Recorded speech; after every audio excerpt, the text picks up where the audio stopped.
Praise the lord. ఈరోజు 7th April Monday 2025.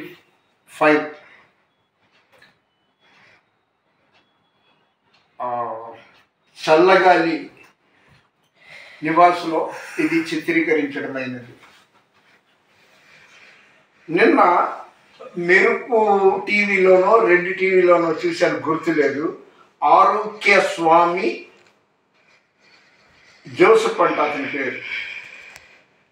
మట్టిలో బెడ్డలు, మట్టిలో మాణిక్యాలు ఉంటారు, కానీ ఇతను గోధుమల మధ్యలో గురుగు లాంటి వాడు.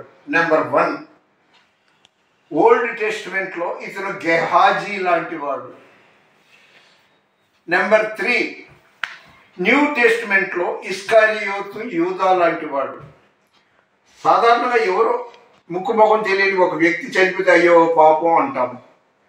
మరి ప్రముఖ దైవజనుడు ప్రవీణ్ పగడాల గారు చనిపోతే అశేష ఆంధ్ర కాకుండా అనేక ప్రాంతాల వాళ్ళు దుఃఖితులయ్యారు, సానుభూతి సంతాపాలు తెలియచేశారు.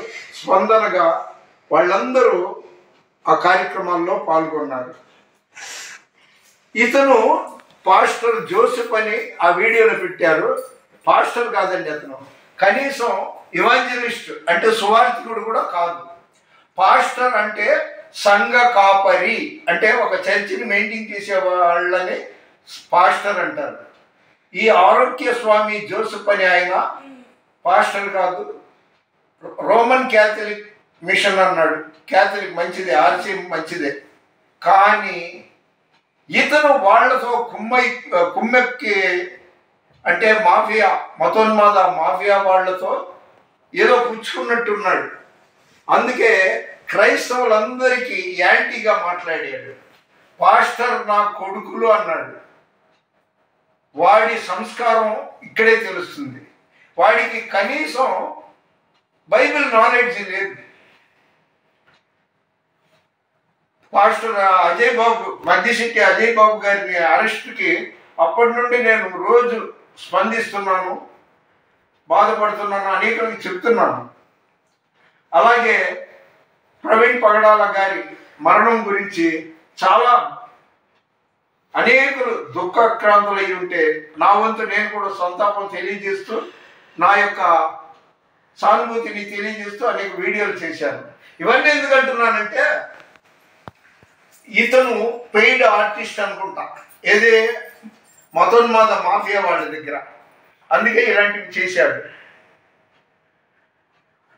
నమ్మి నమ్మి మనుషులను నీవు నమ్మి నమ్మి పలుమార్లు మోసపోయావు,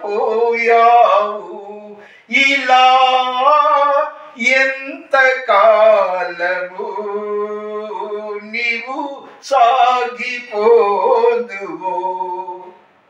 నేను పక్కా క్యాథలిక్ అనుభవం ఉన్నవాడిని. క్యాథలిక్లో ఇలాంటి శాడిస్ట్ని నేను చూడాల. ఇతని పేరు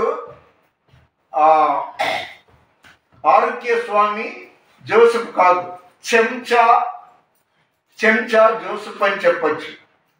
పాస్టర్ అంటే సంఘ కాపరి అండి, అంటే చర్చిని లీడ్ చేసే ఆయన, నడిపించే ఆయన. అలాగే ఫాదర్ అంటే క్యాథలిక్లో అంటే ఆర్సీఎంలో సంఘ కాపరిని అంటారు. ఇతనేమో క్రైస్తవ్యానికి పట్టిన దరిద్రం అన్నమాట. క్రైస్తవులందరూ సమైక్యంగా ఉంటే ఆ మతోన్మాదులు బలహీనపడతారు, కానీ వాళ్ళలో చేరి ఇస్కరియోతు యూదాలాగా క్రైస్తవ్యాన్ని బలహీనపరచడానికి ఇతను ప్రయత్నం చేస్తున్నాడు. వినాశకాలే విపరీత బుద్ధి. ఆ ఆరోగ్య స్వామి జోసెఫ్ మాయ, అతనికి సరిగా మాట్లాడడం.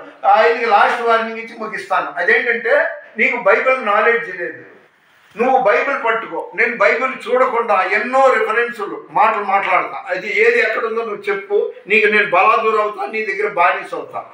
నోరు మూసుకొని మూలన పడి ఉండు. క్రైస్తవుల మీద నువ్వు అవాకులు చవాకులు పేలితే శాపగ్రస్తుడిగా అవుతావు. హలో మిస్టర్ జోసెఫ్, నువ్వు పాస్టర్వి కాదు, ఇవాంజలిస్ట్వి కాదు, క్యాటికిస్ట్వి అంతకన్నా కాదు. నీ మాటల్లోనే బైబిల్ నాలెడ్జ్ ఎంత ఉందో తెలిసిపోయింది. ఇదిగో నిర్గమకాండం 20వ అధ్యాయం 2వ వచనంలో, నీ దేవుడనైన యెహోవాను నేనే దాసుల గృహమైన ఐగుప్తు దేశము నుండి నిన్ను వెలుపలికి తెచ్చి తిని, నేను తప్ప వేరొక దేవుడు నీకు ఉండకూడదు, నేను రోషం గల దేవుడిని అని చెప్తున్నాడు. పైన ఆకాశం అందే గాని భూమి క్రింద నీళ్ల ఎందే గాని దేని రూపము నీవు చేసుకొనకూడదు, నీవు వాటికి సాగిలపడకూడదు, వాటిని పూజింపకూడదు అని ఉంది. ఏలయనగా నీ దేవుడినైన యెహోవాను నేను రోషం గల దేవుడను. నేను క్లుప్తంగా చెప్తున్నాను.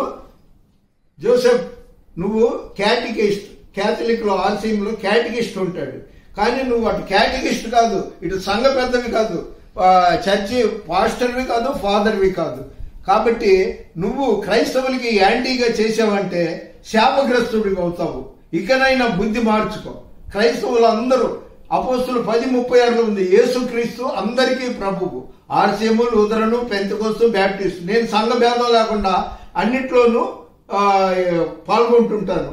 ఈ ప్రవీణ్ పగడాల గారి ఆత్మశాంతి కోసం ఆయన గురించి చేసే కార్యక్రమాల్లో నువ్వు పాల్గొని ఆశీర్వాదం పొందుకో. అలాగే పాస్టర్ అజయ్ కుమార్ మద్దిశెట్టి అజయ్ బాబు యొక్క విషయంలో నువ్వు కూడా నిరసన తెలియచేసి ఆయన విడుదలవ్వాలని ప్రార్థించి, అప్పుడే దేవుడు నిన్ను ఆశీర్వదిస్తాడు. నిన్ను వలే నీ పొరుగువాడిని ప్రేమించు. నిశ్చయంగా మన వినికిడిలో దేవుడి కొన్ని మాటలు దీవించును గాక. పితా, పుత్ర, పవిత్ర ఆత్మ నామమున ఆమేన్. దేవుడి కొన్ని మాటలు దీవించును గాక.